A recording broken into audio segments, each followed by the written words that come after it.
일단 이분들은 상반기에는 이분들도 좀 속상한 일이 많았을 거예요. 네. 그분들은 하반기에 무조건 대박 납니다. 오.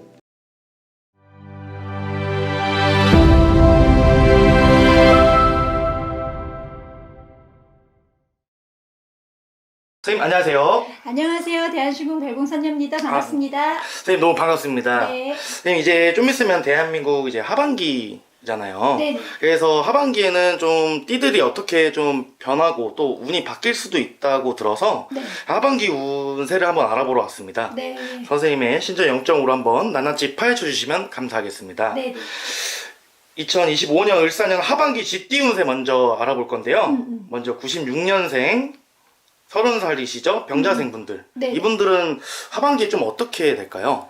일단 이분들은 상반기에는 이분들도 좀 속상한 일이 많았을 거예요. 네. 시험을 치면 떨어진다든지 그것도 왜 아까운 성적으로 떨어진다든지 막 그런 경우도 많았을 테고 이런데 일단 이분들은 시험 운이 좋아요. 그래서 뭐 자격증이라든지 뭐 승진 시험이라든지 뭐 이직 같은 거 다 좋습니다. 그러면 상반기에는 조금 뭐 운이 나빠서 떨어지는 경우도 있었지만 실력을 비해 하반기에는 그런 다시 시험을 본다면 다시 좋아진다는 거죠. 그렇죠. 노력한 만큼의 결실을 보죠. 네, 근데 30살이면은 선생님 말씀대로 이제 시험, 취직 이런 게 좀 관심일 것 같아요. 좀 취직 운도 좀 많이 따를까요? 시험운이 좋다는 거는 네. 일단 합격이 된다는 거잖아요. 네, 그렇죠. 취직운도 마찬가지예요. 어떻게든 보면 자료를 한 번 더 쓸 수 있는 거니까. 그렇죠, 그렇죠. 그러면은 또 제일 핫한 거죠. 연애운은 또 어떨까요? 연애운에는 좀 도전 정신을 좀 가져야 돼요. 왜냐하면 가만히 있으면 안 돼. 일단 내가 많은 사람을 좀 만나야 돼요. 그러면 모임 같은 거라든지 아니면 친구가 뭐 소개팅을 주선한다든지 이럴 때 빼지 말고 주저없이 나가야 돼. 그러면 성공할 확률이 있어요. 좀 요번엔 용기를 좀 가지고 모임에 가면 되는 거겠네요. 그렇죠, 그렇죠. 네, 그러면은 그래도 이게 연애를 한다고 하면은 좀 그런 궁합도 있잖아요. 중요하죠. 네. 그러면은 30살 병자생에게 좀 어울리는 띠가 있을까요? 띠가 있는데 네. 나는 띠를 별로 이렇게 권하고 싶지 않아. 거기에 맞춰서 만나는 걸. 왜냐하면 아. 개개인의 차이가 너무 크기 때문에 그렇죠, 왜 그렇죠. 쥐띠는 용띠가 좋다 뭐 이렇게 뭐 4살 차이는 궁합도 안 본다 이런 옛말이 너무나 많잖아요. 네네네. 그런데 그렇게만 생각했다가는 낭패를 보는 경우가 종종 있어요. 띠 물론 어울리는 띠는 있겠지만 네네네. 네. 하지만 용기를 가지고 다가가는 게 더 중요한 거네요. 네네.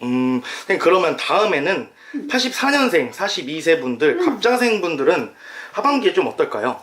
이분들은 좀 웃긴데 웃겨서 웃긴 게 아니고 왜 본인 스스로 생각할 때 나는 대인관계가 되게 좋다고 생각하시는 분들 있잖아요. 네. 그분들은 하반기에 무조건 대박 납니다. 오, 대박이 나요? 네네. 어떤 식으로?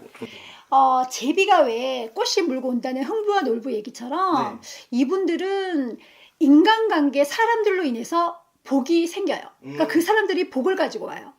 그렇기 때문에 많은 사람들을 알고 인간관계가 좋다고 생각하시는 분들은 그만큼 복이 늘어나는 거지.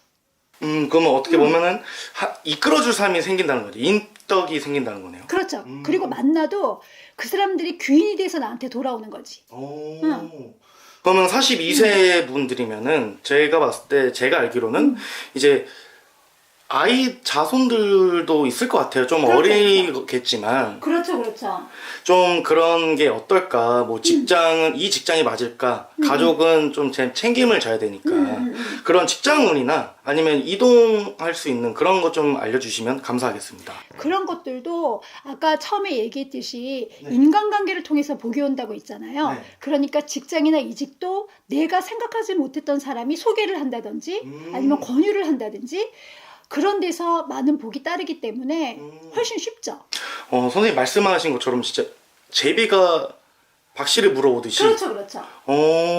어떻게 보면은 GT 갑자생 분들은 운이 좋은 걸로 많이 풀리네요. 그렇죠. 상반기에는 그러면 좀 힘들었을까요? 힘드셨죠. 왜냐하면 GT분들이 삼재였었잖아요. 네, 그러니까 삼재가 지나면 나 정말 좋은 일이 생길 거야. 막 이렇게 기대를 하고 있었단 말이죠. 네. 근데 상반기에는 그 삼재 후유증이 있었어 이분들이. 예, 그렇기 때문에 쉽게 일이 내 마음 내 뜻대로 풀리진 않았을 거거든요. 근데 하반기에는 기대해도 좋습니다. 오, 좋습니다. 그럼 다음 년생이죠. 72년생, 54세 임자생 분들은 어땠을까요? 근데 이분들이 좀 애매모호해요. 왜냐하면은 네. 삼재의 후유증이 제일 컸지 싶어. 오. 물론 또 개개인의 차이는 있겠지만 네. 삼재의 후유증이 좀 커서 네. 금전적인 손실이라든지 아니면 사람에 대한 배신 같은 것도 상반기에는 많이 느꼈을 거예요 이분들이. 임자생 분들이. 네네. 그럼 하반기에는 좀 그 삼재 좀 그 뒤운이 좀 풀릴까요? 풀리는 것도 풀리고 그런 것들이 모든 전환점이 돼요 이분들한테. 그래서 그것들이 기회가 돼서 나한테 돌아와요. 전화이복. 그렇죠. 좋습니다. 엄청 그러면 기대를 해봐도 되겠네요. 기대를 좀 하셔야 되죠. 그럼 좀 조심해야 될 부분 같은 건 있을까요? 이분들이 좀 욱하는 게 있어. 잘 참다가 네. 3번 참다가 4번째 욱한다든지 네. 그러면 앞에 3개는 없어져 버려. 그렇기 때문에 욱하는 감정만 잘 다스리시면 괜찮을 것 같아요. 그 임자생 분들 잘 주의 깊게 들으시면 좋겠습니다. 네네. 그 마지막으로 60년생 경자생 분들은 좀 어땠을까요? 이분들도 역시 삼재의 후유증이 있으셨겠죠. 네. 있으셨겠지만 하반기에는 이분들이 이제까지 경험하지 못했던 그런 마지막 기회가 오지 않을까 싶어요.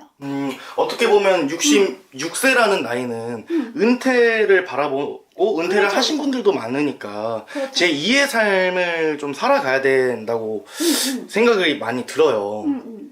그러면은 어떻게 보면은 건강이나 뭐 이런 게 좀 많이 중요하실 것 같은데 좀 어떤 조언을 해주실 수 있을지. 이분들은 일단 문서운도 좋더라고.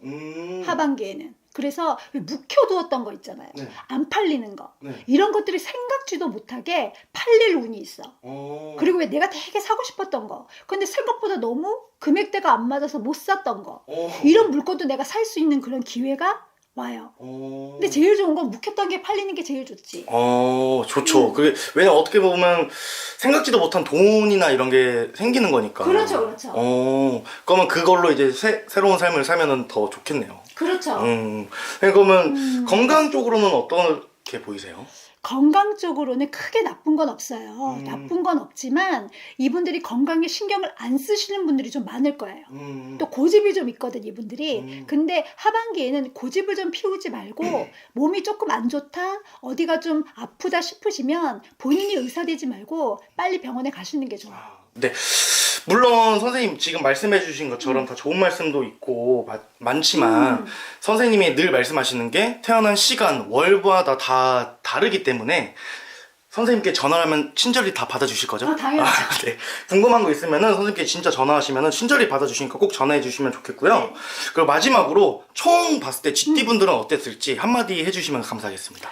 GT분들한테는 그동안의 삼재 후유증 때문에 너무 힘드셨었는데 네. 이제 하반기에는 아까 처음에도 얘기했지만 도전 정신을 좀 가지시고 네. 이 기회가 와도 잡아야지만 내게 되거든요. 네. 그러니까 도전 정신을 가지고 힘내가지고 꼭 그 운을 잡으셨으면 좋겠습니다.